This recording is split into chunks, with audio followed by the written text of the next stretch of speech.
Graduated from Tver State Medical Academy, and he received an orthodontic specialization at the same university. He runs a private practice in Moscow. Since 2007, Dr. Gladilin became a co-editor of Ortho IQ, a Russian orthodontic journal.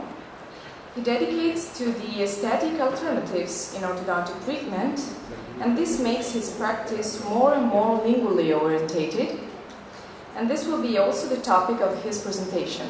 Dr. Gladilin?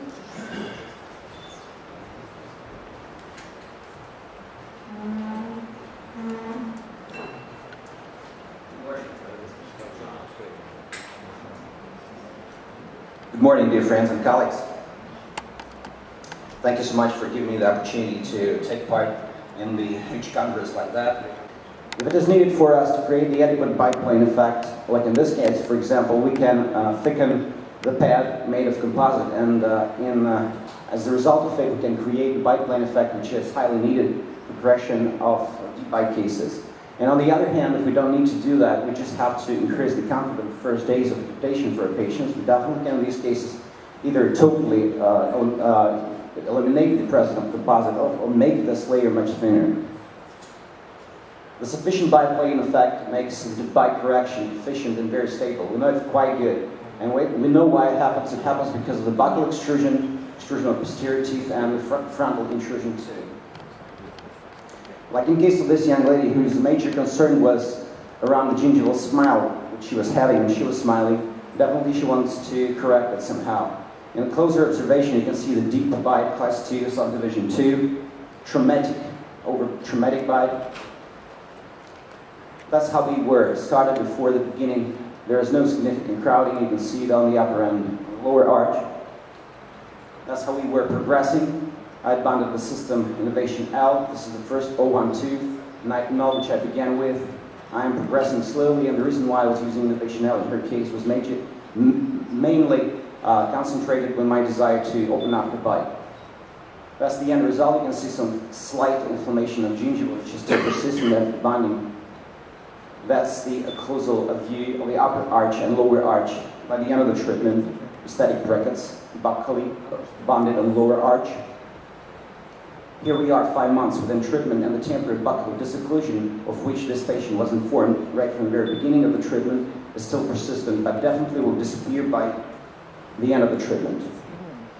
And here we are, the end result. This is the retainer fix, and this is the occlusal view of the upper arch at the end of the treatment. And that's how we finished.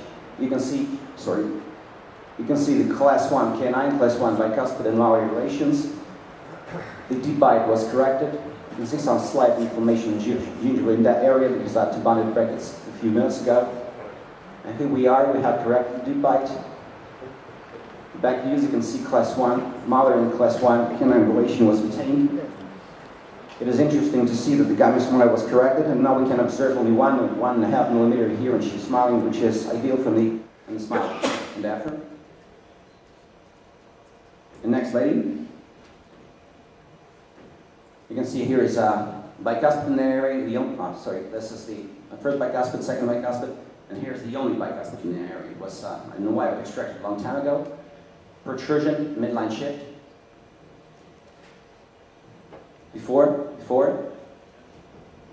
we started, extractions, leveling, closing spaces, closing. We're closing spaces and close them. I had bonded those brackets with the help of the positioner directly. It's very, very easy, and it's very easy and very effective. You can see over here the Innovation L, but nowadays they utilize only MTM from canine to canine. MTM direct positioning was used in that case. Here I'm closing lower spaces. Interesting, but I fixed elastic chain on the second molar over here, and on the other side I fixed it to the first, because the asymmetric requirements for anchorage were needed in her case. Here I am finishing it. Before, this is the canine, and this is the canine. That's the second, and that's the first bicuspid. I had extracted the first bicuspid, then I had made a composite drop over here to control myself with the help of the class 3 traction. and close the spaces, and I'm finally within class 1 canine, within class 1 in molars. Same situation, very same, but it's not absolutely the same, but similar one. Over here, I'm closing spaces. This is the elastometer chi, and it is moving slowly this to lingually because it could not bounce initially. All the spaces are closing. She was informed initially that perineal status can be worsened by the younger treatment, so we made that informed consent. Midline, interesting, they have been changed. And the smile, you can see here is the midline, and here is midline over here. Profile. Absence of a latch in traditional brackets lead to low rotational control of. Main features of lingual interactive GC brackets: high torque control, high angulation control, high rotational control, confident handling, chair time reduction, patient comfort. Application of interactive self-gating brackets innovation eligible with more than 100 non-instructional patients had shown significant chair time reduction. Basic reasons: almost total absence of fender bender visits, opening the whole latches per arch takes around 10 seconds, low profile is greater comfort and low defining rates.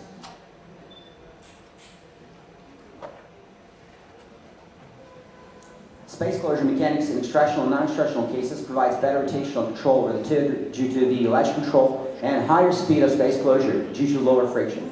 The rotational control of conventional brackets is undoubtedly better than conventional ligation system. Self-ligating lingual first and second molar tubes simplifies deep stainless steel or cobalt arch wire placing. And cobalt preference simplifies detailing stage and is more periodontally friendly. Thank you very much for your attention. Thank you, GC staff members, for creating a masterpiece which helps me so much in my everyday practice. Thank you.